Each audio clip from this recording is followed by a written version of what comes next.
N'hésitez pas à me laisser sonner. C'est 100 $ à la sortie. Ça fera remonter à la gueule. Comme ça, on aura du vin encore meilleur la prochaine fois.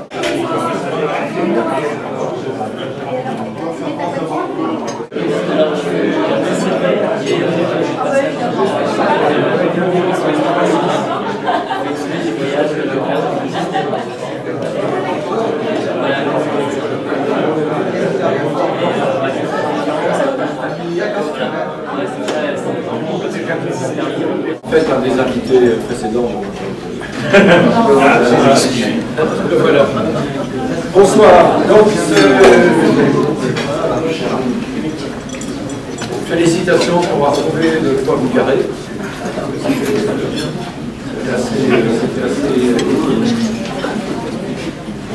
Donc ce soir, nous avons un associé et ami de l'UNDAF, Benoît Junis, nous l'avons de présenter. Il y a des annonces de service, François, c'est nombreuses. Voilà. Bonsoir, alors je vais prendre un petit peu de temps parce qu'il y a de nombreuses annonces de service. Alors, nous sommes en ce moment dans l'abondance de speakers et de belle qualité, puisque notre prochaine réunion, et je vous promets, c'est pas une blague, c'est le 1er avril, et nous aurons le plaisir d'avoir Vincent Worms qui vient d'en nous parler, qui est déjà venu, que beaucoup d'entre vous connaissent déjà. Vincent, c'est un pionnier dans le domaine du capital risque. Il nous fait le plaisir de venir et j'espère que vous serez nombreux pour revenir nous rendre visite. Le mois d'après, le 6 mai, nous avons convaincu Philippe Kahn de venir nous parler de sa carrière. Philippe a beaucoup d'activités, donc c'est en général difficile de lui mettre le doigt dessus. Il a fondé de nombreuses entreprises. C'est un homme à multiples facettes, hein. Il est navigateur, snowboarder, musicien, etc., etc. Et il est notamment pilote de voltige, j'en oublie beaucoup. Il a notamment été crédité pour avoir inventé le camera phone, donc le téléphone qui prend des photos en 1987. Il s'ennuyait à la maternité parce que les choses allaient pas assez vite et il a bricolé une caméra des téléphones pour partager les images de sa fille avec le reste de sa famille. Donc il a reçu beaucoup de reconnaissance pour ceci. Alors il y a une troisième annonce de service. Alors je vais embarrasser quelqu'un qui est dans cette salle, c'est pas la première fois. C'est Eric Hotmore qui se cache là-bas. Parce que j'étais dans le samedi, je revenais de Seattle, je prends un journal pour m'asseoir en avion. Et Eric a une demi-page dans le Wall Street Journal de ce week-end. Donc, pour lui et sa société Days of Wonder. Donc, c'est quand même formidable.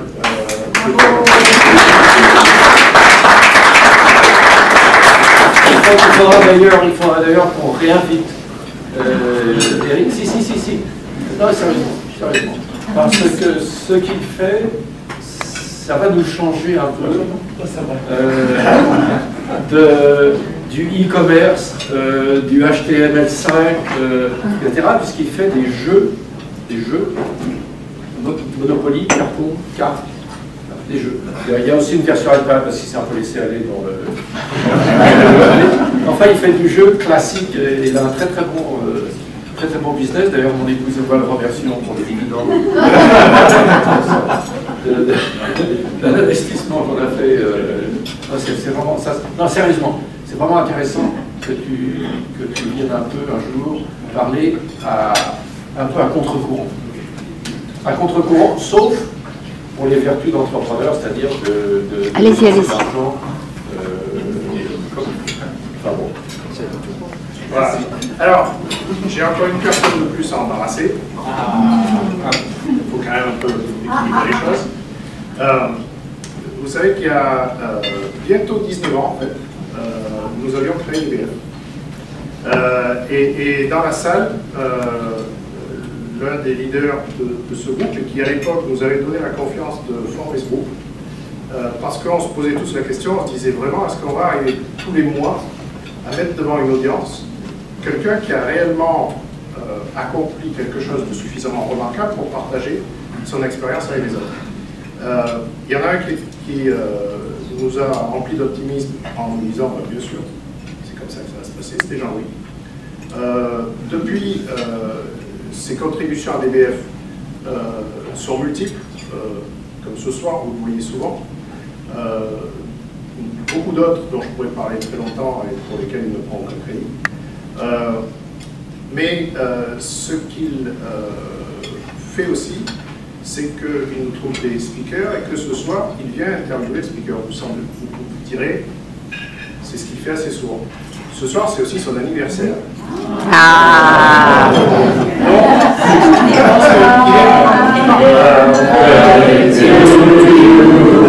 Happy birthday to you. Happy birthday to you. Happy birthday to you. Voilà.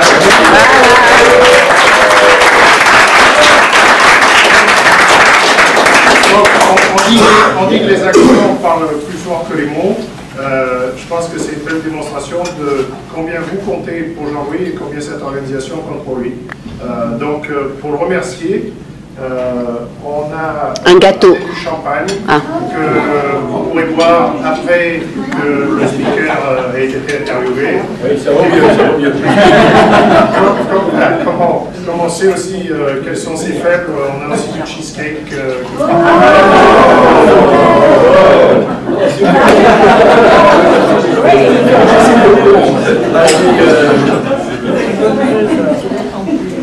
Je suis très touché, c'est mon dernier anniversaire, donc le chiffre commence par un 6. Donc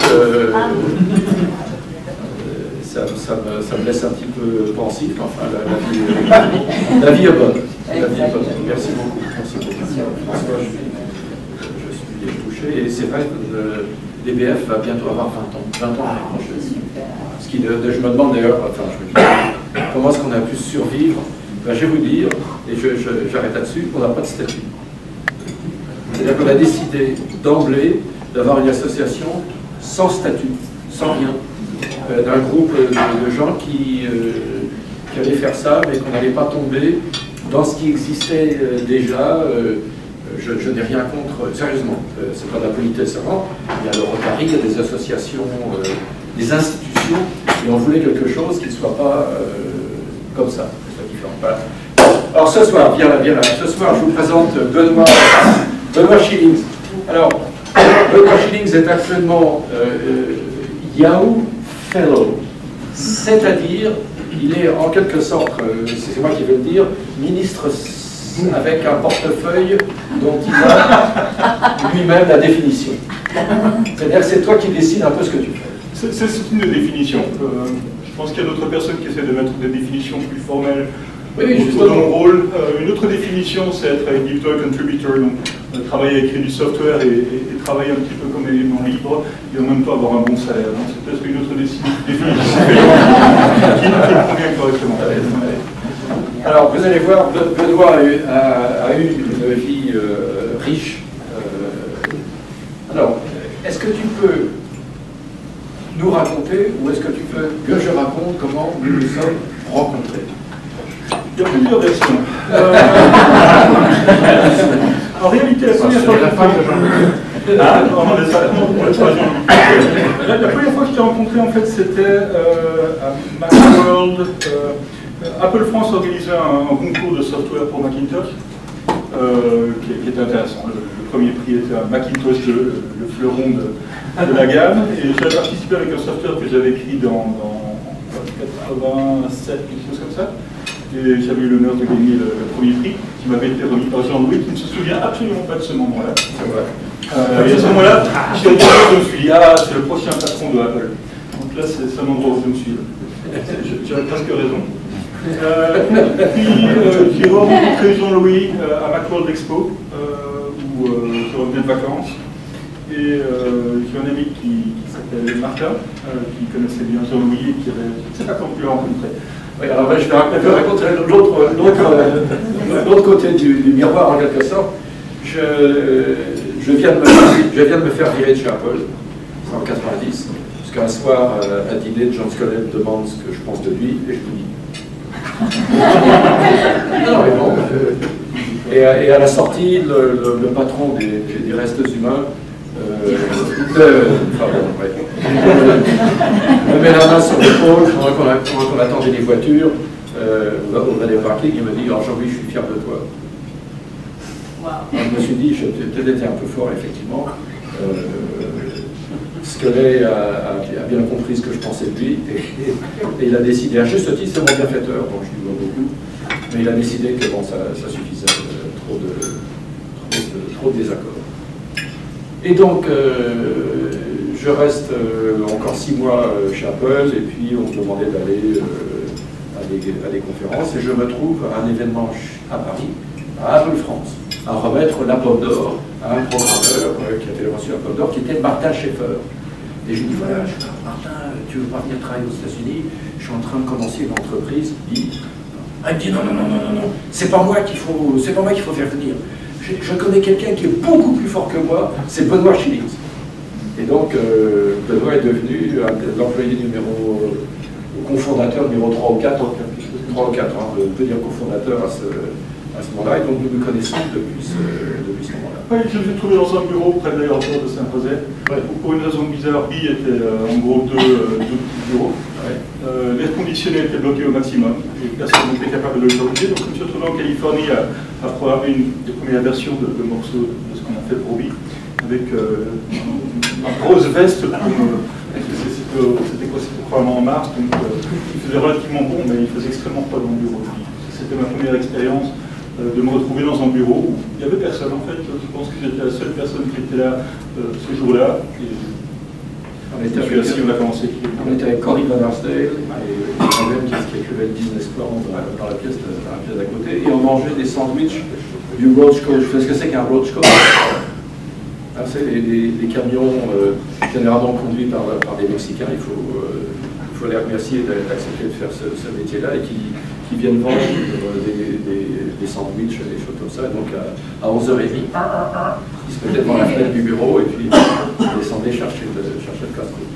Alors, qu'est-ce que tu as fait comme étude? J'ai étudié quelques fois. La vraie histoire, c'est que j'ai commencé d'abord par faire un diplôme en informatique, et c'était en 83. Et j'ai eu ce terrible sentiment que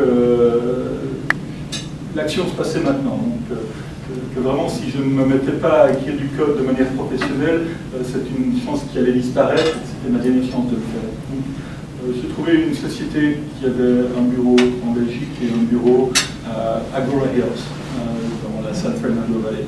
Et San Fernando Valley, donc il y a deux business, il y a le software et puis il y a des films. Oui, films éducatifs.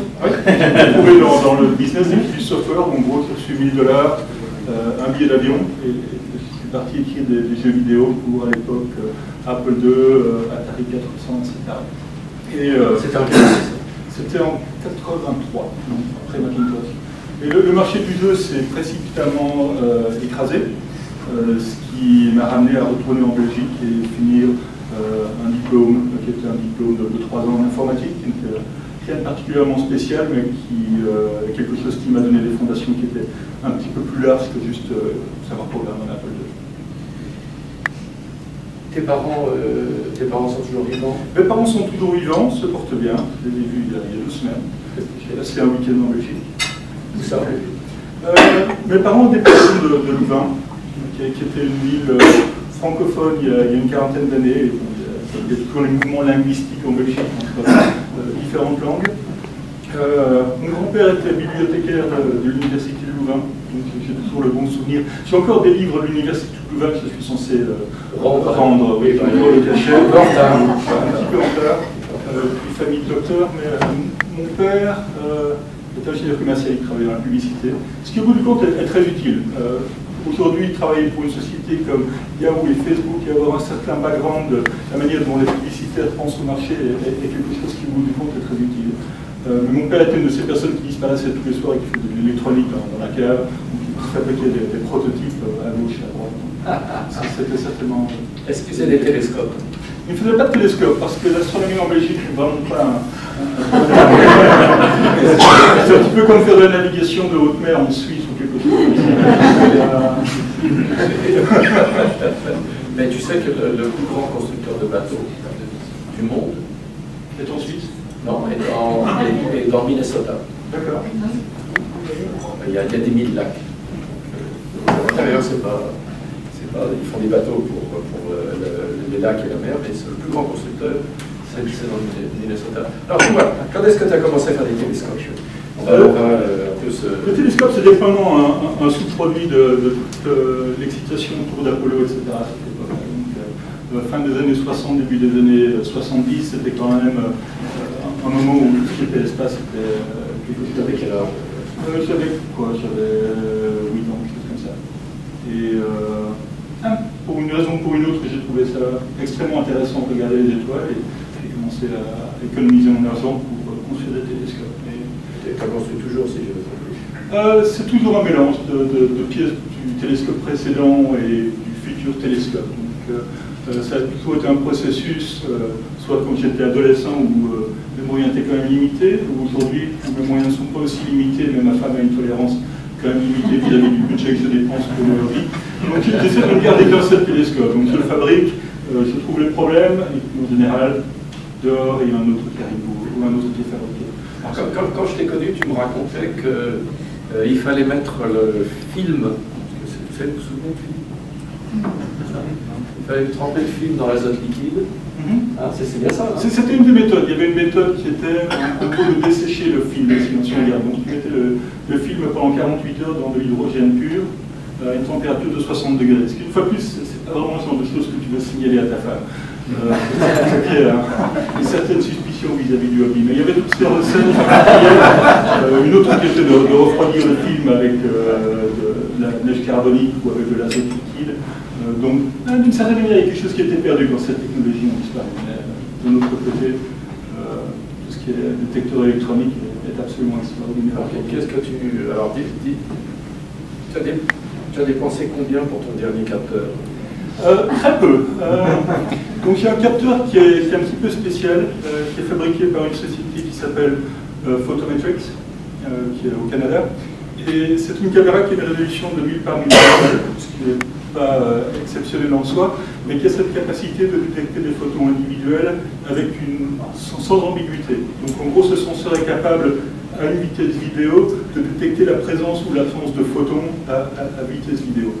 Donc, ce genre de caméra typiquement utilisé soit par les sociétés qui font de la séquence d'INA de masse, qui typiquement, en tout cas au début de l'existence de la société, ont de gros budgets, ou les militaires, qui ont jusqu'à présent, peut-être plus aujourd'hui, mais qui ont en général un budget illimité. Donc cette caméra coûte 40 000 $. Et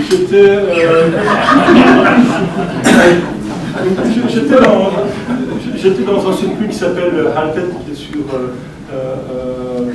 Central Expressway et Lawrence Expressway. Et je me promenais là-bas, cherchant l'inspiration. Et je vois cette caméra, casquée 1K. Si je regarde le prix, je vois 350 $. Donc je demande est-ce que vous pouvez ouvrir, ils ouvrent l'étagère, ils me sortent la caméra, je dis ouais, vous pouvez me faire un prix là-dessus? Et j'ai eu la caméra pour 280 $, qui marchait très très bien. Le seul point négatif, c'est qu'il y avait un petit défaut. Donc, le senseur est gardé dans une chambre à vide. Il y avait une fuite de vie. J'ai renvoyé la caméra au fabricant après quelques temps. Et ils m'envoient une note, oui, c'est facile à réparer, la note sera juste de 13 000 $. Donc ça, j'ai réussi à renégocier à 500 $, en faisant quelques compromis vis-à-vis de la réparation. C'est une caméra qui est absolument extraordinaire. C'est simplement au bout. Tu m'as raconté qu'une fois, tu étais, on va revenir à tes aventures dans l'informatique quand même, mais tu m'as raconté une fois que tu étais... il y a une barrière qui est extrêmement floue entre les deux. Oui, bien sûr, bien sûr. Tu étais en train sur le toit de ta maison avec ton télescope, et puis il y a un voisin qui est monté... Ah oui, ça c'est une autre histoire. Donc, il y a toujours le problème de mettre le télescope. J'ai un carport, un garage devant la maison, qui me donne une bonne vue dans la direction du sud, et le télescope était sur le toit. Et un jour, j'étais en train de, comme d'habitude, d'essayer de réparer quelque chose qui était cassé. Il y a un couple qui marche et qui monte la rue, et l'homme dit « Ah, c'est un télescope, ça !» Je dis « Oui, effectivement. » On discute un petit peu de la rue vers mon toit, puis je lui dis monte sur le toit, on va regarder quelque chose. Et il me dit on ne va pas regarder Uranus, j'espère.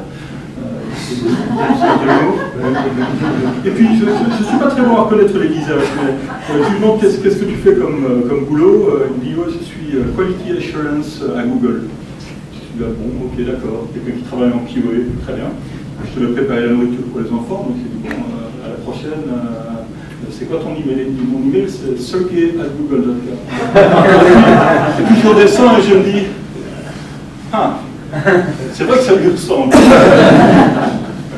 Très bien. Alors, on va reprendre un peu ton parcours. Donc, tu rentres chez Guy au début 91. Début 91. 91.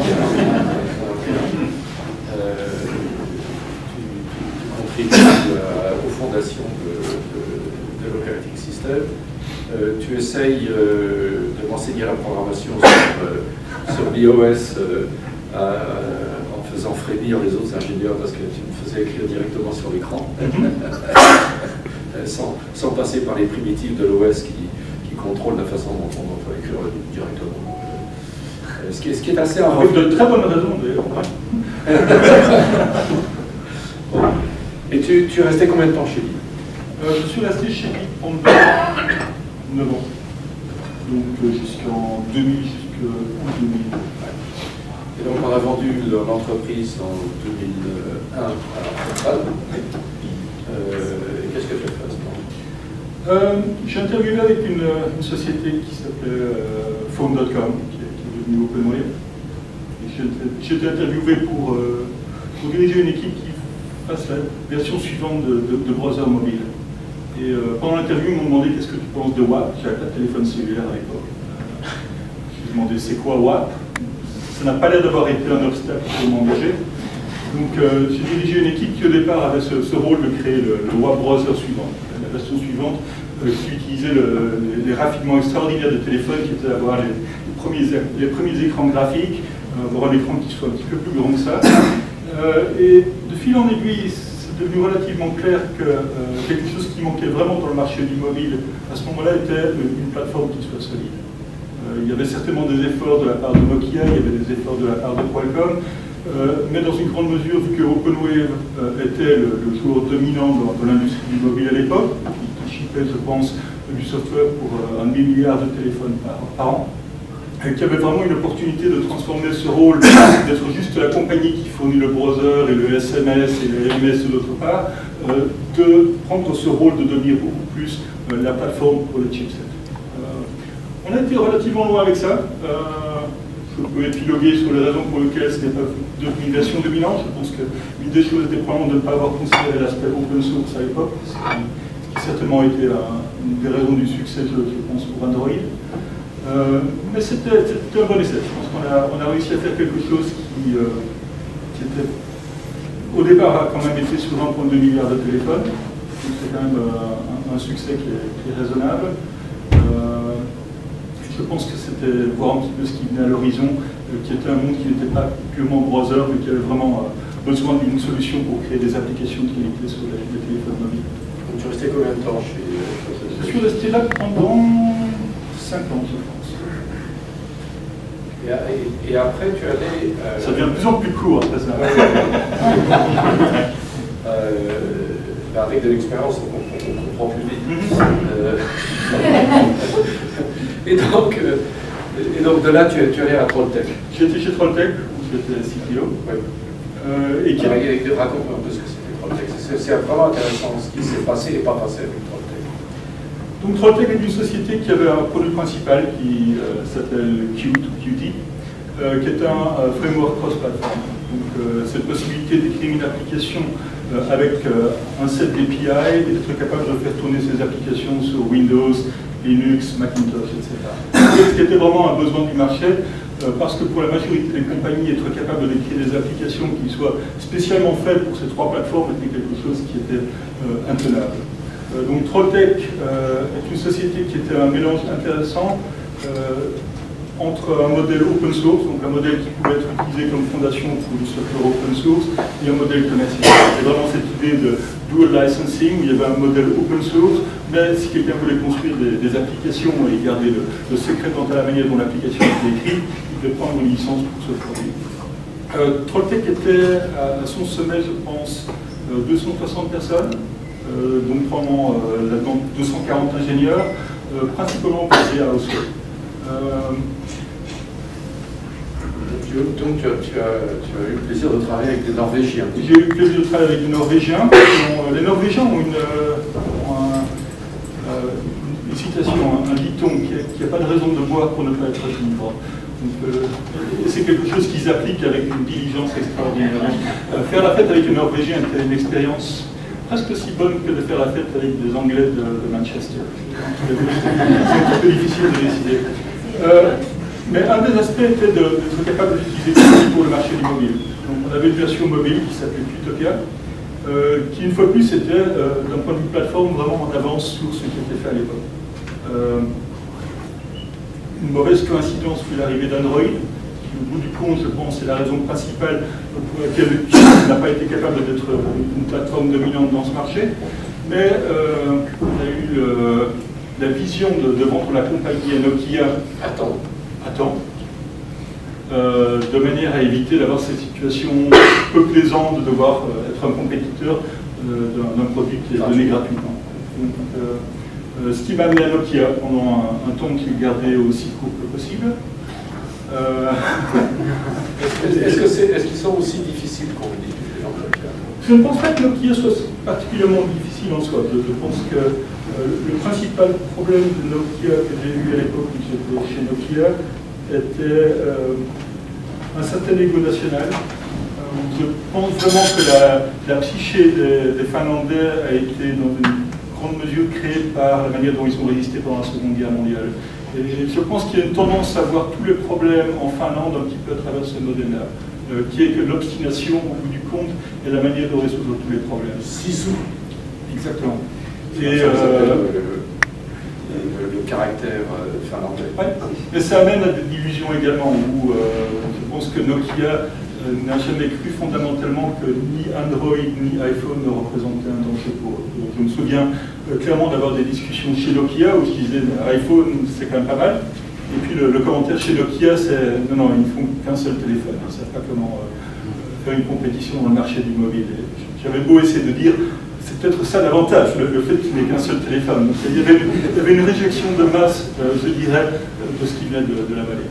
Je pense qu'il y a également un autre aspect culturel, qui est que la culture finlandaise est relativement effacée, alors que la culture de la vallée a tendance à être quelque chose où les individus sont beaucoup plus visibles. Je pense qu'il y avait un conflit culturel quant à la manière de travailler. Oui, vous avez aussi un patron, Piquet, qui se vantait d'être qui se vantait d'être comptable et avocat. Ce qui, pour une société de technologie... Non, mais je suis un comptable chez Yahoo, récemment. Oui, c'est arrangé. Mais pour moi, je pense que il y a eu quelques événements chez Nokia qui m'ont dit que c'était probablement pas l'endroit où je voulais terminer ma carrière. Un des exemples, parce que quand on a rejoint Nokia, j'ai demandé la question, est-ce qu'on avait le prototype d'écran multi-touch qu'on pourrait utiliser pour tester le framework? C'était l'air fondamental. Et on m'a dit, non, on n'a pas de prototype avec l'écran multi-touch. Et l'iPhone était déjà sur le marché. C'était un petit peu décourageant de voir que ça n'avait pas encore évolué. De l'autre côté, une fois de plus, je pense que le plan était pas mal. Où Symbian avait une très bonne présence sur le marché, où Qt était vraiment ce mécanisme qui permettait de continuer avec Symbian comme plateforme, mais d'être capable de prendre tous ces développeurs et de les mettre sur une plateforme moderne. Il y a la théorie et puis il y a l'exécution. Et maintenant qu'est-ce que tu penses de leur avenir? Je pense qu'ils rebondissent. J'ai un petit peu regardé ce qu'ils font. Clairement, c'est plus Microsoft que Nokia aujourd'hui, mais je pense que leurs produits il y a du bon plaisir dans le produit, je pense que c'est différencié, je pense qu'ils ont un modèle qui est plus intéressant que le pur modèle applicatif. Je comprends que l'idée d'avoir des applications sur un téléphone cellulaire est le modèle qui marche dedans, mais je pense que Nokia Microsoft ont un modèle qui est intéressant de permettre de faire des pivots autour des données. C'est une expérience qui n'est pas une expérience pure web, donc il y a tout ce conflit entre est-ce qu'on doit tout faire avec la web, est-ce qu'on doit tout faire avec du natif. Je pense qu'ils ont un modèle qui n'est pas hybride dans le sens de mélange de technologies, mais hybride dans le sens de cacher la limite entre différentes applications. Et je pense que c'est intéressant. Est-ce qu'ils vont réussir avec ça? C'est un autre problème, c'est complètement un autre problème. De là, tu es allé chez Myriad. Oui. Comment est-ce qu'ils t'ont recruté? Myriad, j'ai été recruté par quelqu'un qui s'appelle Simon Wilkinson, qui est de Manchester. Un entrepreneur remarquable. C'est un entrepreneur avec qui on travaille et qui a plutôt tendance à trouver la manière de réussir dans ce qu'il fait. Je veux dire, ce talent et cette ténacité qui prend en particulier les Anglais de Manchester. Et ce que Myriad a fait était de prendre toute une série de compagnies dans le marché du mobile, que ce soit Esmertec, que ce soit Sagem, que ce soit différentes petites compagnies aux États-Unis, et d'essayer d'en faire une masse critique qui soit capable de prendre toutes ces compagnies qui font du software pour les téléphones de bas de gamme, et en gros avoir une masse critique vis-à-vis de ce marché. Une autre chose que la société a fait est racheter la partie client d'OpenWave. Donc il y avait une certaine symétrie de ce point de vue-là, étant donné que tout le travail qui avait été fait au début des années 2000 a été racheté par Myriad. Je ne peux pas dire que tu le comprenais bien. Et que je comprenais bien. D'un autre côté, c'est évident une fois de plus que c'est vague, que ce soit l'iPhone ou que ce soit Android, à diminuer le rôle des téléphones de bas de gamme relativement rapidement. Donc c'était une expérience où j'ai essayé de remettre les pièces ensemble. On arrivait à certains produits qui étaient intéressants. Par exemple, quelque chose qu'on a fait, un produit qui s'appelait Alien Dalvik, en référence à Android, qui donne la possibilité de faire tourner des applications Android sur des téléphones non Android. Donc jouer sur cette dynamique où tous les fabricants ne sont pas spécialement excités à l'idée de donner complètement le contrôle de leur technologie à Google, et c'est quelque chose qui continue. Si je regarde le marché de la télévision, je regarde le marché de consumer electronics, c'est un produit qui continue à évoluer, qui est utilisé sur des devices pas gamme. Est-ce que c'est la technologie que BlackBerry et RIM utilisent pour des émulations Android dans leur téléphone? Non, ils ont refait leur propre machin.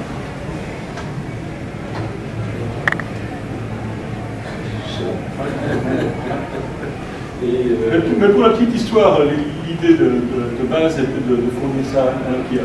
C'est un argument que j'ai essayé d'utiliser avec Nokia, qui une fois de plus, je pense, aurait été intéressant, qui était que quand Nokia était au sommet, mais haut dans sa position, il y avait une possibilité pour Nokia de devenir le plus gros vendeur de téléphones qui utilisent l'API Android sans suivre Android.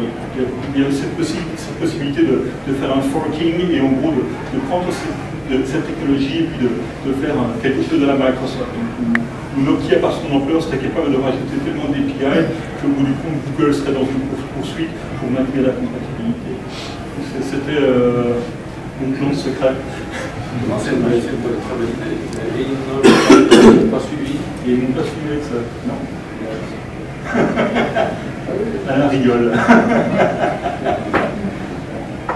Alain faisait partie de toute cette réunion également. Je peux confirmer tout ce que tu as dit d'ailleurs. Alors dis-moi, donc Myriad, tu es resté un certain temps. Ça fait quoi ça, un certain temps? Je compte 2 ans. Et de là, tu t'es retrouvé chez Facebook. Oui, et c'était peut-être... Il y a quelques anciens de vie, comme Pierre... Oui, que j'ai amené chez Facebook d'ailleurs, que j'ai engagé.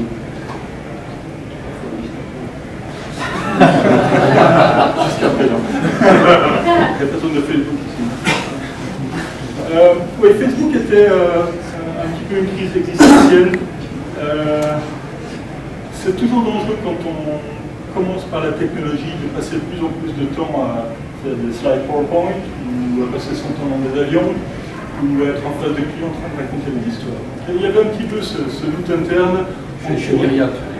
chez Myriad, mais même chez Trolltech, dans une certaine mesure les dernières années chez Ocono. Donc il y avait une période de probablement 8 ou 9 ans où j'ai écrit très peu de code.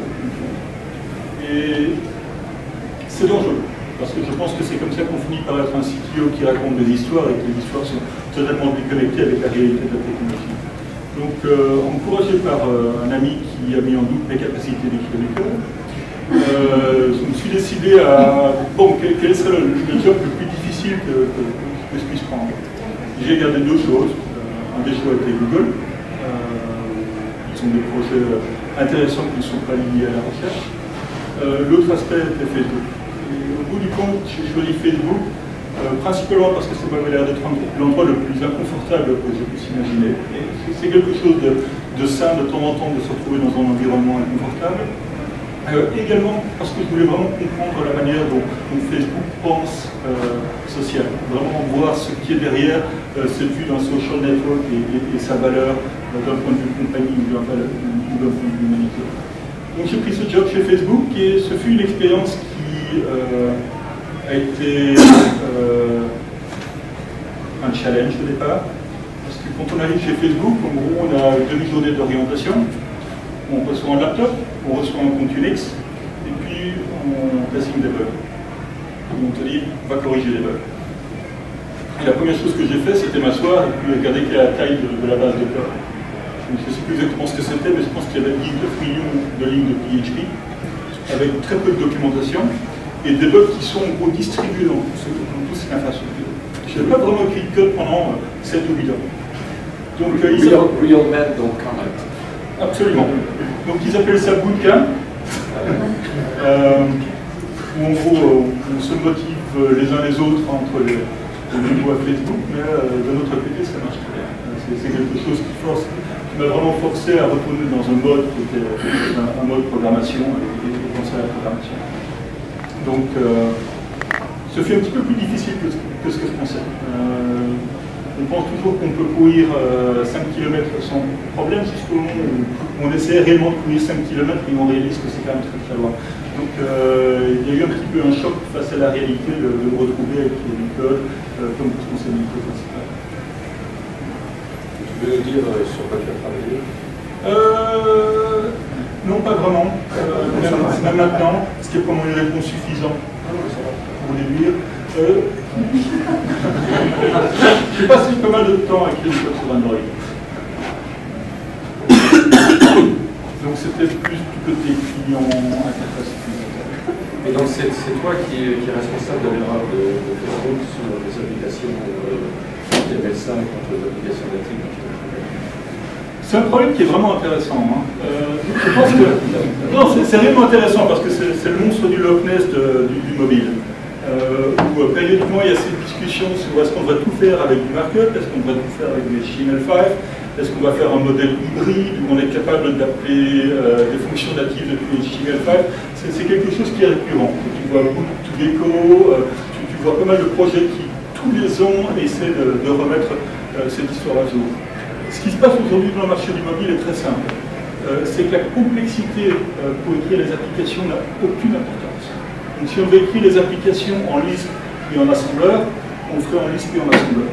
Parce que la valeur de ces applications est telle que rajouter 5 ingénieurs en 6 mois pour réussir à faire quelque chose correctement ne représente absolument rien pour ces compagnies. C'est uniquement une question, quelle est l'expérience utilisateur. Tout le reste est absolument en détail. Donc être capable de dire, mais si tu utilises hybride et que tu peux faire une partie de ton interface en HTML5 et en JavaScript, c'est tellement beau et élégant, ça n'a absolument aucune importance.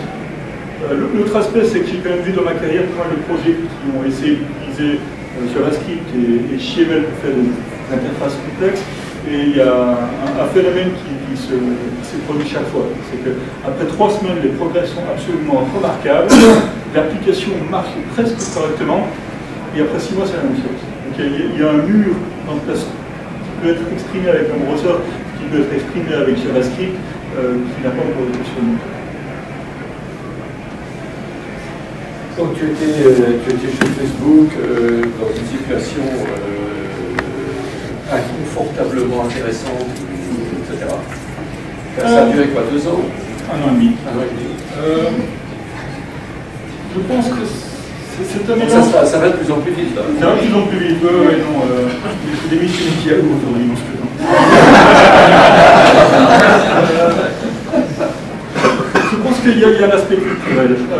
Quand je regarde différentes compagnies dans la vallée, au bout du compte, c'est un mécanisme d'optimisation. Je pense que quand on regarde l'essence d'une compagnie, on voit différents algorithmes d'optimisation qui sont utilisés pour créer l'innovation ou rendre la compagnie efficace. On prend par exemple l'exemple de Google.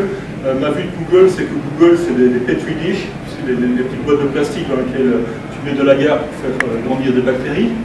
Il y a des bactéries qui sont saupoudrées autour de tout ça, il y a des colonies qui grandissent, et puis périodiquement il y a Sergey ou Larry qui viennent, qui disent cette colonie elle est petite, on va l'enlever, on va prendre cette colonie qui est relativement grande, on va la mettre dans sa boîte elle-même pour qu'elle puisse grandir. C'est un modèle extrêmement darwiniste, organique de croissance. Apple, c'était, je ne sais pas, peut-être une version évoluée de créationnisme ou de intelligent design, où on laisse le hasard faire évoluer un petit peu les choses, mais il y a un dieu qui est capable de dire ça a l'air d'être la bonne direction, faisons de la lumière et faisons des océans, etc. Donc c'est un petit peu Facebook, et ça rendra peut-être des gens mécontents, mais je continue à avoir l'impression que c'est un petit peu un greedy optimizer, donc un optimisateur qui a tendance à regarder quel est le gain à court terme qui peut être fait en faisant des changements minimums à l'expérience, ce qui continue à me donner le déconfort de la société qui termine dans un maximum local. Donc il y a la question, est-ce que il est vraiment possible de faire des innovations fondamentales dans ce genre d'environnement où en gros les objectifs ont tendance à être à très très court terme. Et j'ai un petit peu trouvé ça, bon, il y a probablement des aspects qui sont liés à ma personne également, et j'ai trouvé qu'il était difficile de faire des innovations à moyen terme. Quand je dis moyen terme, je parle de 6 mois dans le contexte d'une société de Facebook. Et c'est de l'incrémental avec des temps de cycle assez courts, c'est ça que je veux dire. Des tweaking. Ce sont des cycles extrêmement courts, il y a des projets qui ont vraiment dans l'infrastructure des horizons plus longs. Mais je dirais que le travail, du point de vue interface utilisateur, fonctionnalité, a un cycle c'est quand même une bonne mesure. Et c'est quelque chose qui me frustre. Est-ce que tu peux... Non, tu n'as pas de réponse, mais est-ce que tu peux nous dire ce que tu penses de leur architecture, de leur infrastructure physique de serveur? Moi, je pense que c'est... Ils en parlent en disant qu'ils font quelque chose d'assez open source, assez moderne. Je ne peux pas parler particulièrement de ce qui est open source, de ce qui n'est pas. Mon impression, et j'ai jamais plongé profondément dans l'architecture de données, mais je pense que c'est un modèle qui est très propre. Je pense que la performance et l'optimisation qui est faite a tendance à couvrir tous les niveaux de la chaîne. Que ce soit design hardware, que ce soit software, kernel, etc. C'est vraiment quelque chose. Il y a une bataille évidente aujourd'hui, qui est si on est Google, si on est Yahoo, si on est Facebook, en gros, combien de watts d'énergie faut-il de manière à créer un certain degré de plaisir chez l'utilisateur. Et c'est la bataille. Donc, en gros, que ce soit d'un point de vue design CPU, design architecture, design réseau, etc., toutes ces sociétés se battent pour avoir l'infrastructure qui soit la plus efficace. Et c'est évident que pour arriver à un certain niveau d'optimisation, il n'est pas possible de travailler purement avec des composants standards. C'est quelque chose où il y a une optimisation qui doit être faite à travers l'ensemble du stack technologique. C'est quelque chose où et Google et Facebook ont l'air de faire un travail extraordinaire. Et la consommation d'électricité est vraiment un des problèmes intéressants. Donc au bout d'un an et demi, est-ce que tu te fatigues de la question? Je suis pas là pour sérieusement, est-ce que... Reprenons. Et donc, est-ce que tu es fatigué de Facebook ou est-ce que tu as été approché par Yahoo? Comment ça s'est passé? J'ai été approché par Yahoo. Je ne suis pas tout à fait sûr à travers quel chemin. J'ai des idées de la manière dont les références ont été vérifiées par d'autres personnes en commun qui avaient quitté Facebook dans l'année précédente. Donc, de mécanismes standards. Je pense que pour moi, c'est peut-être principalement la redondance du travail chez Facebook qui devenait un petit peu pénible. Je pense également que... Tu t'amusais pas. Je ne m'amusais pas tellement. La diversité de produits également. Je pense que Facebook a tendance à tout voir à travers l'aspect social graph. Et c'est quelque chose qui est intéressant jusqu'à un certain point. Je pense que, et c'est la bataille qui est intéressante avec Yahoo, je pense qu'il y a une autre manière de trouver du plus intéressant pour des individus qu'un pur modèle social. Je pense que le modèle social marche jusqu'à un certain point, mais si je regarde, je ne sais pas, les amis de ma mère, leurs commentaires en général ne sont pas tellement intéressants. Je pense qu'il y a une bataille qui va au-delà du simple modèle de recherche, au-delà d'un modèle qui est purement social pour trouver du contenu qui est intéressant. Et je pense que Yahoo, en regardant Yahoo, est une société qui, par le nombre d'utilisateurs, par la diversité de ses applications, est dans une position réellement intéressante pour combiner ces éléments. Et c'est la bataille qui m'intéresse. Qui n'a dit Google ni Facebook. Mais ni Google ni Facebook. Le business de Facebook, c'est du graphe social, donc je veux aussi dire que c'est la publicité. C'est évident que l'électricité ne continuera pas à être payée sur la publicité. Chez Google, Hein? c'est la même chose. Et je pense que c'est pas pour Chez tout le monde. Yahoo aussi. Et je pense que le problème de la publicité, spécialement dans le mobile, est qu'est-ce qui est là? Il y a la publicité bête et méchante. Où on démarre l'application, on a un logo Coca-Cola qui apparaît, c'est ce que j'appellerais la publicité bête et méchante. Je pense que le challenge aujourd'hui, surtout sur les devices mobiles, est de présenter des choses intéressantes à les utilisateurs qui n'apparaissent pas comme de la publicité, ou de la publicité qui soit réellement utile pour l'utilisateur. Je prends l'exemple des télescopes, j'aime beaucoup les publicités pour tout ce qui est télescope. C'est quelque chose pour lequel je paye pour acheter des magazines qui est couvert de publicité pour le Il y a une époque où on achetait Byte Magazine pour les ma classe d'âge, qui était un magazine qui à l'époque était comme ça.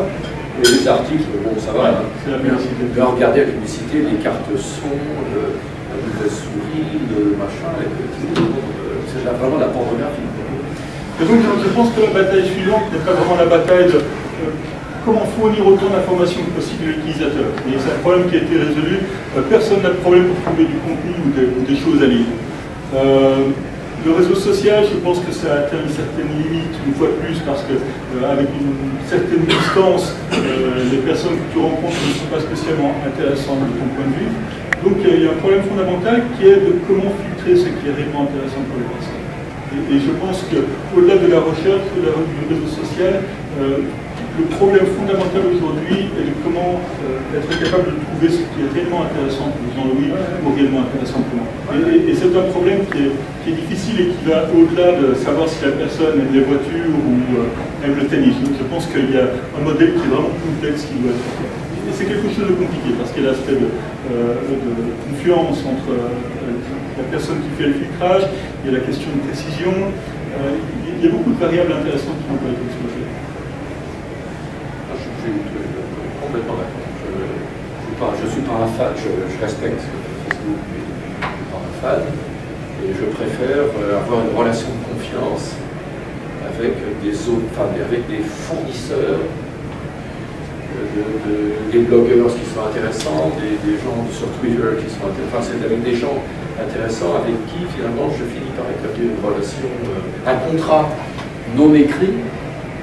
Mais un contrat quand même, parce que là, à cette source-là, je sais que je vais trouver des choses. Et c'est là où la Somalie, par exemple, rejoint. 3 de mes meilleurs amis en Californie sont des gens que j'ai connus sur Yahoo Groups. Pourquoi? Parce que Yahoo Groups est tellement spécifique dans les intérêts que je trouve des gens qui sont intéressés dans la photométrie au vitesse, par exemple. Quelque chose qui est impossible de faire à travers Google ou impossible de faire à travers Facebook, parce que ce sont des aspects qui sont tellement verticaux. Donc pour moi, voyant que Yahoo est dans une phase de renouveau manifestement, il y a des questions là-dessus, mais en même temps c'est une compagnie qui est assise sur tellement de connaissances extrêmement précises sur des individus, plus un historique sur ces personnes qui est énorme, qu'il y a quelque chose à combiner. Que vraiment Yahoo peut devenir cette compagnie qui est capable de fournir toutes les choses, ces informations qui sont tellement intéressantes. Et mobile est étant des moteurs plus complexes.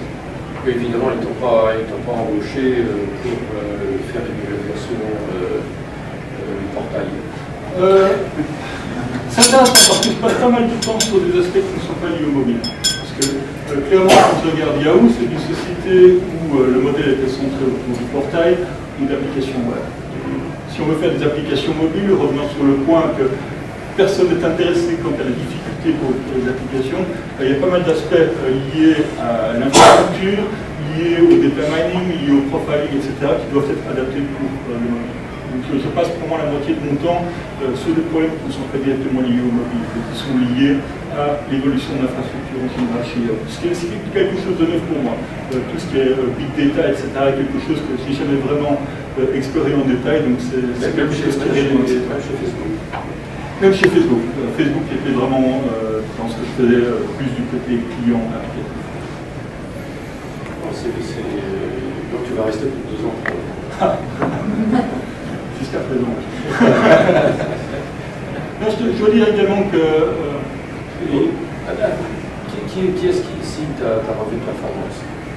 Je travaille pour quelqu'un qui s'appelle Adam Karen, qui travaille pour Marisa, qui est une personne qui a fait une société qui s'appelle Into-Now, peut-être certains d'entre vous connaissent, qui va signer mon review, et qui est une personne qui a... Est-ce qu'il a un sens de l'humour? Il a un certain sens de l'humour. C'est une personne qui apparemment a passé 2 ans comme reporter pour National Geographic, vivant avec des pygmées en Afrique centrale. Donc il a un certain sens de l'humour. Il parle français. Peut-être un candidat pour le futur. Mais qui a cette obsession vis-à-vis de la qualité de l'expérience utilisateur. Ce qui, une fois plus, est un des aspects essentiels pour réussir à faire de bonnes technologies. Il est arrivé après ou avant Marisa? Il est arrivé avant Marisa. Johnny arrive aussi, c'est un job. Exactement. C'est pas forcément un défaut. Qu'est-ce que tu penses, on en a parlé avant, qu'est-ce que tu penses du fait que Marisa ait dit allez, voilà, ça va aller. Elle n'a jamais dit ça. Allez, c'est fini le travail de working from home, c'est terminé.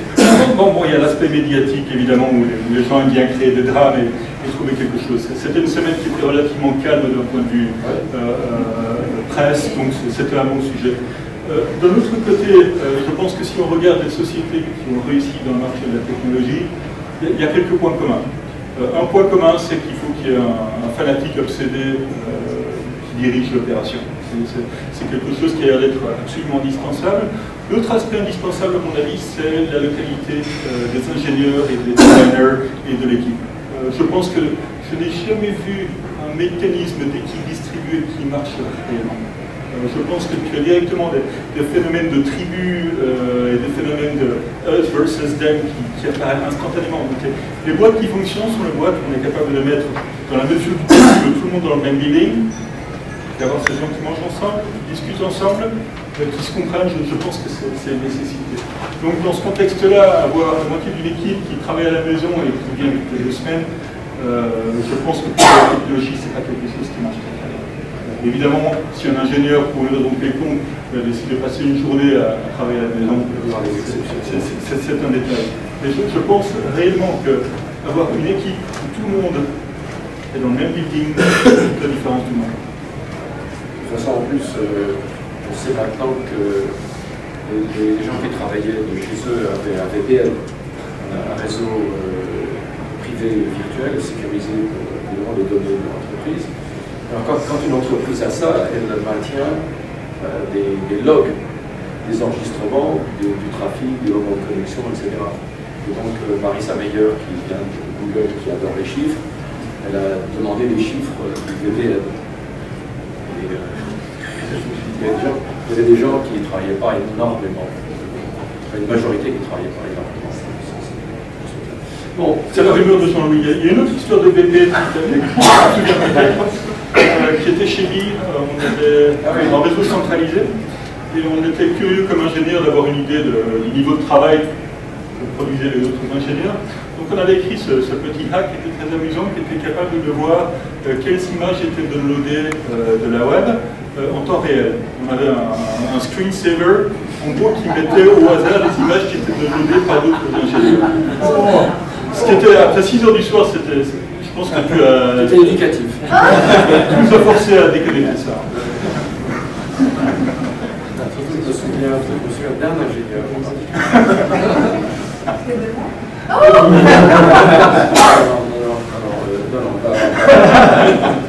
Pas la peine. C'est pas dangereux de la cigarette quand même.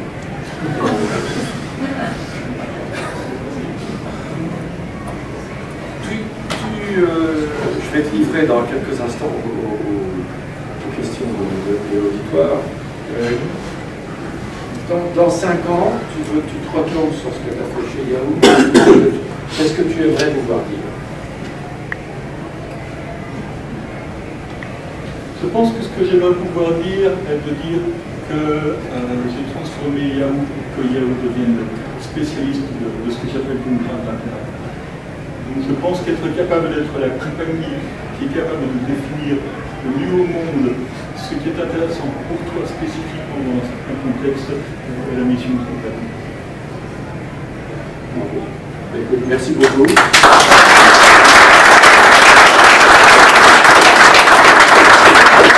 Merci de te prêter gracieusement à une combinaison de questions et d'histoires de régiment, comme on dit. Et on en aurait pas mal pour te dire des années qu'on a passées. J'ai une petite histoire quand même, si c'était une minute. La dernière fois que j'ai assisté à ton anniversaire, était, je pense, en 92. On avait bu un petit peu de vin et j'ai pris ma moto pour rouler à la moto à l'époque. J'ai décidé de retourner à la maison, devant la 237. Une voiture a décidé de tourner en face de moi. Et je me suis retrouvé dans la collision de motocyclistes à 60 miles à l'heure sur l'autoroute, sans moto en dessous de moi. Donc ça c'est mon souvenir d'un de tes anniversaires. J'ai rien eu, je Aujourd'hui, tu roules dans une Pathfinder toute neuve, presque neuve. Ouais, j'ai 2 voitures. J'ai un Pathfinder que j'avais déjà chez lui. Ah oui, puis tu as une... J'ai acheté une petite Subaru B que j'ai vu, une 86. Là. Qui est un autre événement de midlife crisis. De faire des choses comme ça tous les 5 ou 10 ans. Mais j'ai un Pathfinder que j'avais déjà chez lui, il a toujours avoir 200 000 miles. J'ai jamais eu de panne. Presque neuf, quelques grilles. Et puis j'ai acheté une voiture qui consomme moins d'essence. C'est comme ça que c'est quelque chose qui est vendu à ma femme. Regarde l'argent qu'on va économiser si j'achète cette voiture de sport.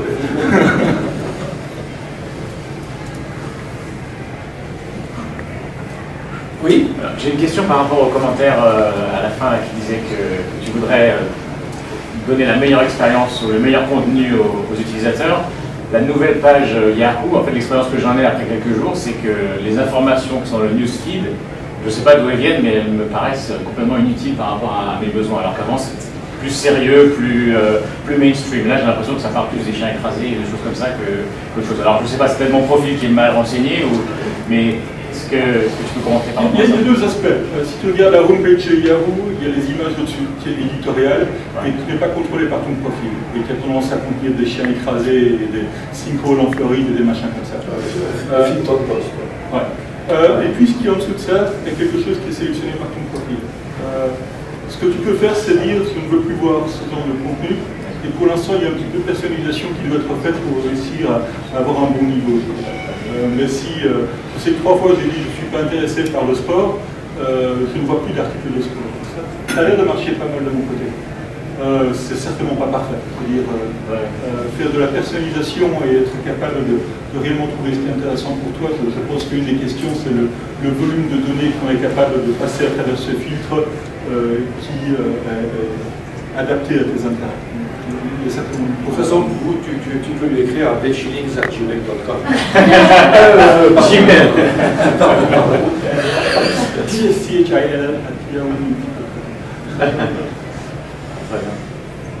Non, mais c'est quelque chose d'éternel, c'est jamais fini.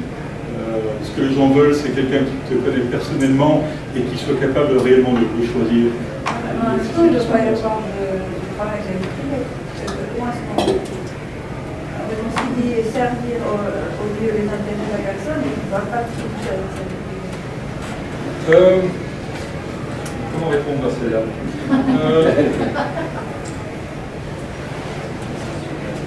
Il y a une première vue, qui est de dire que, en gros, chaque génération est victime de l'évolution technologique. Donc je pense que quand on regarde l'évolution, en gros, où l'individu doit être un peu plus prudent quant à ce qu'il révèle vis-à-vis de lui-même, mais quelque chose qui n'a pas été entièrement compris par une génération, quelle génération plus jeune que moi, qui vont payer un prix pour ça. Je pense que ce sera inévitable, que ce soit ce qu'on met sur Yahoo, ce qu'on mettait sur Usenet il y a une vingtaine d'années, ce sont des choses qui continuent à suivre une personne.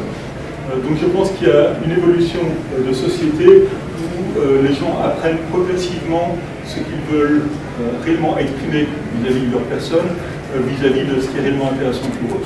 Donc je pense qu'il y a un petit peu un apprentissage de ce point de vue-là. L'autre aspect qui est mon intérêt ou un de mes intérêts est de dire que le téléphone lui-même, par exemple, ou le PC lui-même, peut devenir le filtre. Donc au lieu de compter sur un Google ou compter sur un Facebook pour garder les données et ne jamais abuser ces données, il y a peut-être quelque chose d'utopique. Peut-être qu'il y a un rôle où le travail devient bien plus ce filtre qui décide pour toi ce qui est intéressant et ce qui n'est pas. C'est une autre version de traiter. Mais je pense qu'il y a un apprentissage. Comme tout outil, il y aura des victimes, des gens qui ne seront pas prudents quant à la manière de lire ces informations. Vie privée, d'un autre côté, c'est intéressant d'essayer de retirer son adresse d'Internet, par exemple. Je pense qu'il est extrêmement difficile aujourd'hui de défendre les informations de base sur sa propre famille ou l'endroit où on habite, ou au niveau de salaire. C'est quelque chose qui maintenant fait partie de la réalité. Est-ce que la base de données de Yahoo n'est pas en fait presque un handicap? Parce que vu comment le portail était complètement obsolète, c'était presque un accès annuel. Mais en fait, tout ce que les gens font sur Internet pour aller chercher des informations, c'est une information de page. Donc est-ce que la database en fait, de ton activité sur Yahoo n'est pas complètement dénaturée? Je pense que selon moi, le mobile est particulièrement intéressant. Parce que je pense effectivement que si je lis Yahoo Group, la majorité des gens vont faire à travers l'email, par exemple. Donc comment est-ce qu'on ramène les gens à utiliser une application qui est capable de montrer quelque chose qui est plus spécifique à Yahoo? Je pense que faire ça purement sur la web est difficile, les gens ont leurs habitudes. D'un autre côté, c'est l'aspect où écrire ces applications pour le mobile, et c'est faire ça très très bien, est une manière de transformer le reste de Yahoo. Je pense que ce rôle du mobile, d'écrire ces applications mobiles qui accèdent à ces données que les gens accèdent déjà sur Yahoo, est une manière de vraiment penser à la manière dont Yahoo fonctionne. D'un autre côté pratique, je pense qu'il y a des questions d'infrastructure. Donc, une infrastructure donnée est quelque chose qui doit continuellement changer en fonction des besoins. C'est quelque chose que Yahoo fait ça.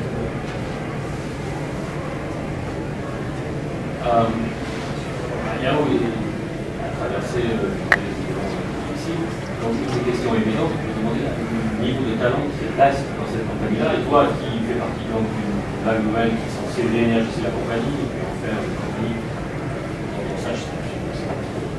Comment penses-tu de ce qui reste à Yahoo et qui est optimiste? Je pense que c'est extraordinaire. Je pense que le degré d'expérience des ingénieurs chez Yahoo est quelque chose que je n'ai vu nulle part ailleurs. Je pense que le fait que la société soit passée à travers l'enfer est une très bonne chose. Quelque chose qui rend un petit peu plus pragmatique. Il s'agit d'une compagnie qui a toujours du succès, de confondre ce que la compagnie fait avec le succès. Ce qui peut amener à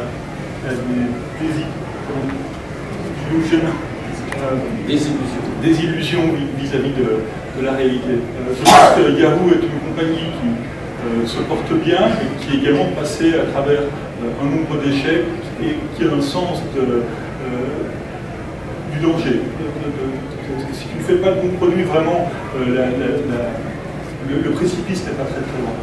Je pense que combiner d'excellents ingénieurs, combiner des architectes qui, à mon avis, sont vraiment parmi les meilleurs de l'industrie, avoir une certaine maturité dans le design et l'architecture basée sur l'expérience sont des choses qui rendent cette compagnie formidable. Je pense qu'avoir Marissa qui vient au sommet de tout ça et qui a poussé une quantité d'énergie extraordinaire dans la compagnie vraiment donne à cette compagnie un nouveau souffle. Le degré d'enthousiasme à l'intérieur de la compagnie est également extraordinaire. Je ne sais pas combien de personnes ont disparu dans la dernière année. Je n'ai jamais compté réellement pour voir dans quelle mesure il y a eu un renouveau qui n'était pas purement lié à un nouveau produit, de nouvelles idées, mais l'énergie à l'intérieur de cette société est vraiment spectaculaire. C'est un peu le genre de question en fait. Et tu penses que c'est parce que Yahoo a vu tellement mauvaises images récemment que les chasseurs de tête allaient même plus chez les là-bas Non, je pose la question parce que je suis toujours curieux dans une grosse organisation, de comment est-ce qu'on peut justement changer la culture ou c'est compliqué, mais ce que tu allais dire, c'est qu'en fait, il y avait plein de gens très bons. Elle a dit qu'il y avait des centaines de Jedi à l'intérieur de la boîte. Ouais, je n'étais pas chez Yahoo avant Marissa, donc c'est un petit peu difficile pour moi de comparer. Ouais. Je pense qu'il y a des processus pratiques qui remettent de l'énergie dans une compagnie. Par exemple, avoir un bon mécanisme de douleur, plaisir dans les employés est une méthode pratique pour encourager la compagnie. Mais je pense que le plus important est que Marissa a réussi à remettre de la foi dans la compagnie. Je pense que précédemment la compagnie était dans une position où il savait que ça allait mal se passer, mais qu'en gros il y avait vraiment encore 3 ans qui étaient confortables. Je pense que Marissa est vraiment venue et a donné une ambition et un but à la compagnie. Un exemple qui est intéressant, je pense que quand Steve Jobs était retourné chez Apple, il y avait Michael Dell qui avait expliqué que Apple devrait, tout le monde devrait retourner à la maison et rendre l'argent aux actionnaires. Et je pense que Steve Jobs a dit que Michael Dell avait absolument raison, mais que Apple avait une mission, que de faire des produits que les gens aiment. Il a réussi, dans le cas de Apple, à créer une mission et créer une fierté face à la compagnie. Je vois la même chose dans le contexte de Yahoo. Il y a vraiment une ambition qui est de montrer que même s'il y a eu une période qui était un petit peu difficile, c'est vraiment une compagnie qui a des atouts et une couverture dans les intérêts et dans les produits qu'on fournit qui est inégalée. C'est le goût de la bataille au bout du compte. C'est trouver les gens qui aiment bien la bataille et qui veulent participer. Bonsoir. Étant donné l'importance que prend de nos jours tout ce qui est support multimédia, images, vidéos, quand on voit par exemple l'utilisation explosive de Snapchat récemment, pour prendre un exemple concret, quelle est la vision de Yahoo ou l'effort soit en recherche et développement ou soit en ingénierie par exemple pour la personnalisation, par exemple, d'utilisation des métadonnées, des images ou des supports comme les vidéos? Est-ce qu'il y a je ne suis pas sûr que je peux parler vraiment pour Yahoo sur ce point, parce que c'est un petit peu en dehors de mon domaine. D'un autre côté, on vient de ressortir une nouvelle version de Flickr, qui vient d'avoir eu beaucoup de succès. Ma vue abstraite sur le problème est que toutes les données qu'un utilisateur accède ou met sur Yahoo est quelque chose qui doit participer à la création du profil de la personne. Je pense que morceler l'information en disant ça c'est des nouvelles, ça c'est des photos, ça c'est les groupes, ça c'est Messenger, est un modèle où au bout du compte chaque domaine se fait tuer par un startup. Donc je pense que Yahoo doit être capable de prendre toutes ces sources de données, utiliser ça pour agréger un bon profil pour l'utilisateur et être capable de reprojeter ce qui est filtré par ce profil vers les différentes applications. C'est un des aspects indispensables. Photo, sur ce point, c'est intéressant de voir à quel point même sur d'autres produits, que ce soit Facebook ou autre, que dans une grande mesure aujourd'hui la communication n'est plus tellement à travers du texte, mais à travers des photos. Et ça devient vraiment le mode favori de communication entre les humains. Si Sergey vient te revoir demain, demande de quitter Yahoo, te donne 100 millions, tu crées ta propre structure, que ferais-tu? Non, je ne le ferai pas maintenant parce que sinon Jean-Louis va me dire m'intéresser mais qu'est-ce que je ferais? Il y a un domaine qui à mon avis est intéressant. J'aime bien ennuyer mes amis chez Apple en leur demandant si c'est ce que Apple fait comme produit suivant. Il y a quelque chose qui m'a toujours fasciné, qui était tout ce qui était réalité immersive. Il y a eu des expériences dans les années 90, il y avait VPL Research, etc. Toutes ces technologies, la technologie n'était pas au point. L'idée était intéressante de créer ce mécanisme immersif de réalité. Je pense que la technologie arrive presque au point où c'est faisable. Il y a peut-être encore 2 ou 3 ans qui sont nécessaires d'un point de vue écran, optique, etc. pour réussir à faire quelque chose. Mais je pense que c'est une manière de révolutionner les médias. En gros, il y a moyen vraiment de faire des films ou des photos qui soient immersifs quant à la perception. Ce qui est une manière de refaire tous les films qui n'ont jamais existé. Donc, ça serait quelque chose qui serait intéressant. C'est de faire quelque chose qui réellement change la manière dont une personne peut être immergée dans le milieu. As-tu commandé ta paire de Google Glass? Je les ai essayés quelques fois. Pour une raison quelconque, avec mes lunettes, je n'arrive pas à faire les vidéos. C'est un détail. Mais c'est différent. Je pense que Google Glass, c'est beaucoup plus l'idée de augmented reality. Dans ce contexte, quelles sont les informations qui peuvent être utiles? Je suis plus intéressé par l'aspect plus extrême qui est de dire je regarde Avatar ou autre film, je peux regarder ce film de manière totalement immersive. Je pense que la première compagnie qui sera capable de faire ça correctement, que ce soit dans le point de vue ergonomie, qualité, mal de mer, etc., est une compagnie qui va réinventer le média, va réinventer le film. Et une fois de plus, il faut peut-être encore quelques années que la technologie soit vraiment là. Ce serait quelque chose. Je ne pense pas que 100 millions soit suffisant. Oui, bon, tu as été capable de faire baisser les prix, tu peux négocier. Visiblement, tu sais négocier.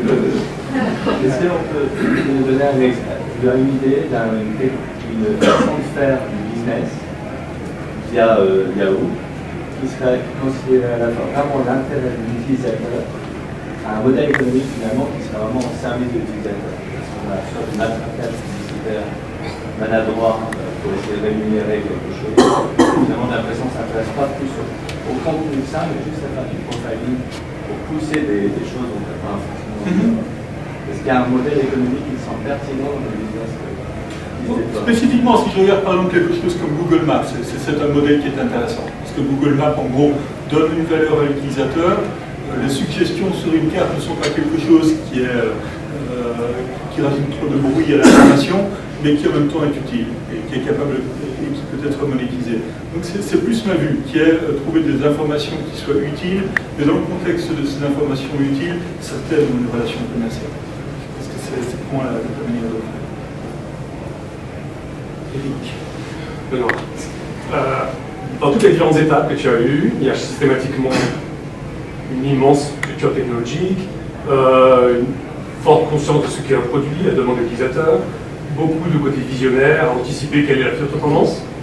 Ça semble être tous les ingrédients d'un entrepreneur. Pourquoi jusqu'à présent ça n'a jamais été fait? Est-ce que ça a déjà titillé? Et si pas encore, qu'est-ce qu'il pourrait faire qu'à l'avenir ça puisse se titiller? Ah mais oui.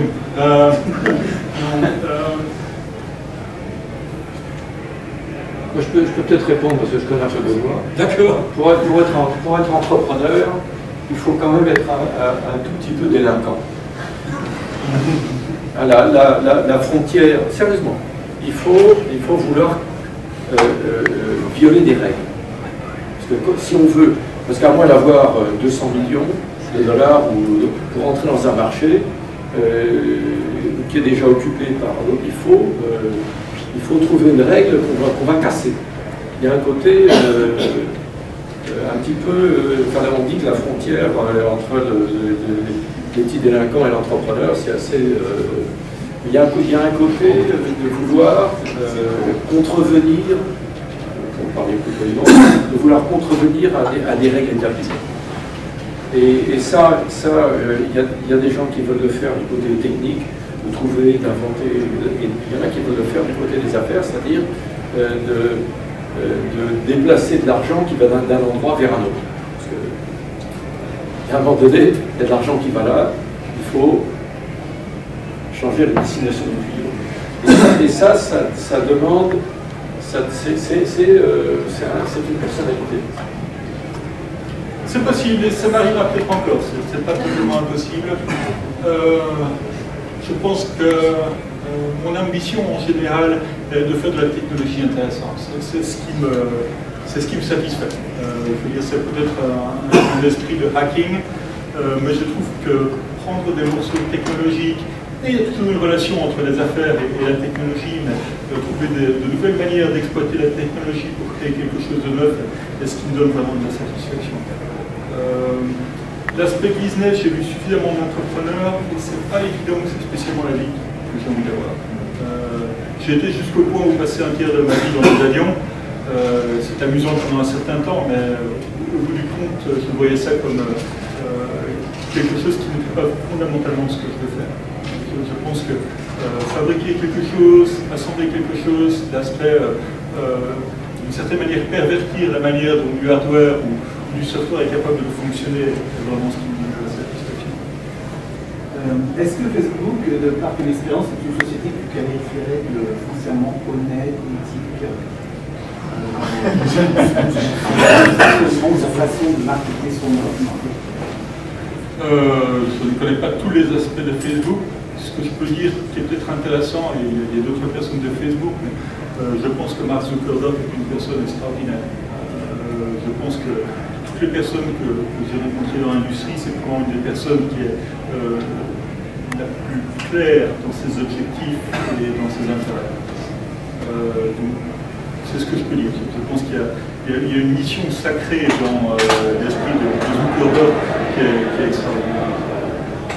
Je pense que de ce point de vue-là, il y a un respect qui est à la base de ce qu'il fait. Dans la société dont on a parlé autant au niveau infrastructure qu'au niveau utilisateur, il y en a une, ça va frapper, qui n'a pas fonctionné à chaque fois. Tu as parlé de Google, tu as parlé de Facebook, tu as parlé de Yahoo, tu as parlé d'Apple, de Microsoft, tu n'as jamais mentionné Amazon. Probablement parce que je connais moins Amazon. J'ai également l'impression qu'Amazon est plus une société. Bon, quand je regarde Amazon, juste ou pas, mon impression c'est qu'Amazon a la mission dans le monde de te vendre tout ce dont tu as besoin, dont tu n'as pas besoin aujourd'hui. En gros, c'est ma vue d'Amazon. Si tu n'en as pas besoin aujourd'hui, tu l'achètes sur Amazon parce que c'est un meilleur mécanisme. Donc j'ai plus l'impression que c'est une société qui est liée autour de l'aspect business ou dynamique de vente et ces aspects-là qu'une compagnie de technologie. Je regarde Apple, je regarde Facebook, je regarde Yahoo, je regarde Google, ce sont des sociétés qui ont des racines à mes yeux qui sont plus profondes d'un point de vue technologique. Il y a peut-être plus d'affinité à ce point de vue. Oui, pardon, tu nous expliquais tout à l'heure qu'à un moment donné, dans ta carrière, tu as considéré Facebook et Google, tu as expliqué les raisons pour lesquelles tu allais à Facebook. Et un petit peu similaire à cette question. Et Apple, donc ça, à ce moment-là, Apple est encore une compagnie qui ne descendait pas sans valeur personnelle. Est-ce que ça t'intriguait pas d'y aller? J'ai presque travaillé pour Apple 4 fois, je crois. 5 fois. La première fois, c'était quand Qtro GX a été développé, avec Mike Reed et compagnie, où j'avais écrit une nouvelle version de Qtro qui était plus rapide. Donc, je me suis trouvé face aux ingénieurs de Apple et on a monté les cycles pour voir qui était plus rapide. Et ils m'ont demandé si j'étais intéressé, puis ça s'est passé. La deuxième fois, qui était en direct, j'ai discuté avec Jean-Marie Hulot, la personne qui a fait Interface Builder pour Next. J'étais censé rencontrer Jobs à Paris. J'avais une nouvelle petite copine, et puis c'était Jobs, petite copine. C'est une recette. Comme quoi les tournants comprennent. Puis j'ai presque travaillé chez Apple quand j'ai travaillé chez lui. Et puis j'ai été très près de diriger l'équipe technique en travaillant pour Tony Fadell. Et puis pour des raisons multiples, c'est quelque chose que je peux faire. Pour une raison quelconque, j'ai continuellement eu cette intersection avec Apple, mais ça ne s'est jamais passé.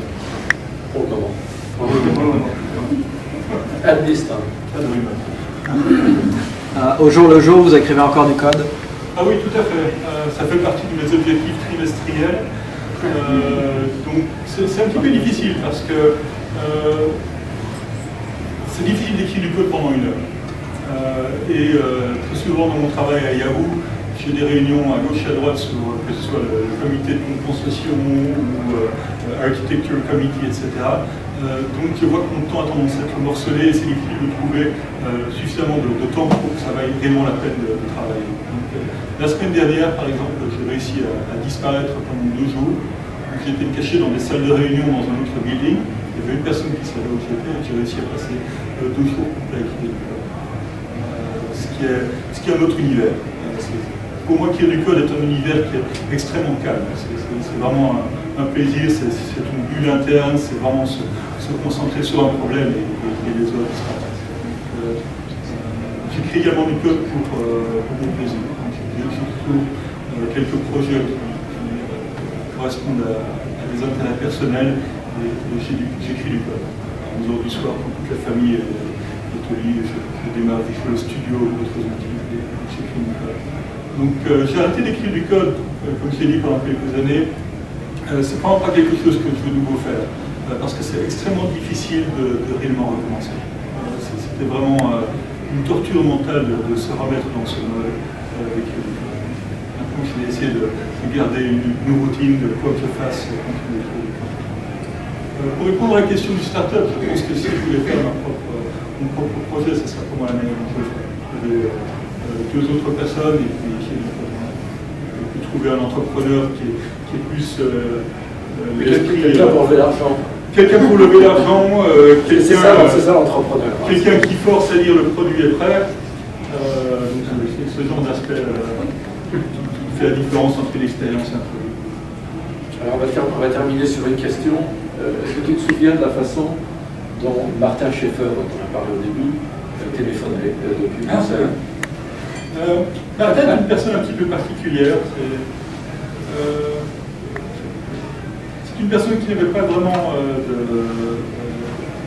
d'éducation particulière pour écrire du software, mais qui a réussi juste par pure passion à écrire des produits pour le Macintosh qui était réellement intéressant. C'est la première personne, par exemple, qui a fait un produit crédible pour tout ce qui était sécurité sur le Macintosh époque pré-Next, dans les années 90. De l'autre côté, il avait une terrible habitude de perdre l'argent qu'il gagnait, ce qui limitait son train de vie. Il avait trouvé ces solutions élégantes pour discuter avec Jean-Louis ou d'autres personnes, d'utiliser le téléphone d'urgence de l'ascenseur. Ce qui a marché bien, mais étant donné qu'il n'y avait que 3 locataires dans son appart dans son building, et qu'il était la seule personne qui avait de voyager à l'étranger, il a eu un beau jour une lettre recommandée qui lui a détaillé le coût de ses appels, ce qui a vraiment réduit son En fait, c'était un téléphone d'urgence qu'on décrochait. Il n'y a pas de cadran. Et il arrivait à nous appeler. Il avait les vieux, tous les standards téléphoniques jusqu'à l'époque récente étaient capables de faire du numérique, mais aussi capables de faire du.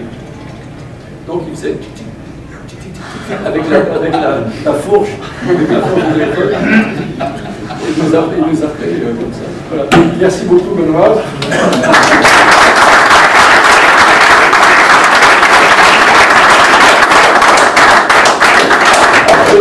de ton passage. Merci beaucoup. Merci beaucoup. Je pense que je peux faire ça dans un télescope. C'est un très bon moment. Merci beaucoup.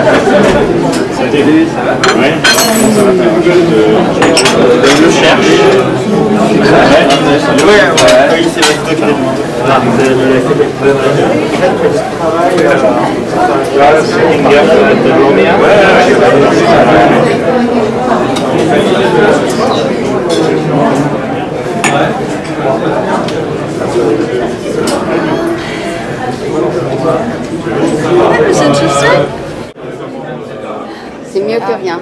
Mais Helga, elle a compris toutes les choses. Non. Yeah.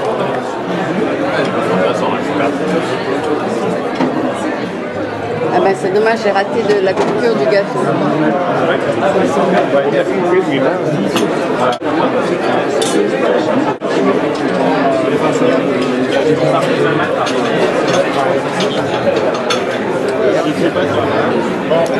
C'est régalé ton mari. C'était régalé. C'est régalé. Tu peux faire la carte, tu reviens après. Ah oui, bien sûr.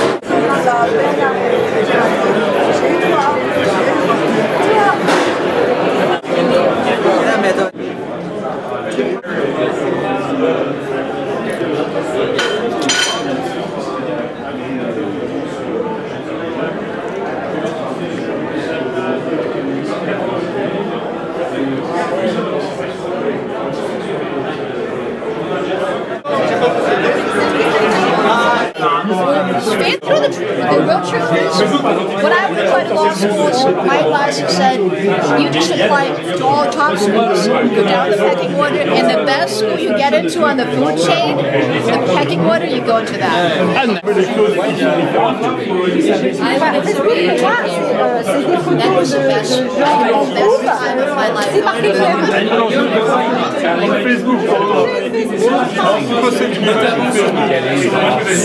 You know, I find that extraordinary because you had a network at Harvard, and well, I don't like agents. I'm not physically attracted.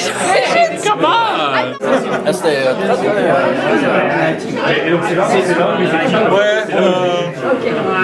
Comme d'habitude, il y a toutes ces choses que j'aurais aimé dire.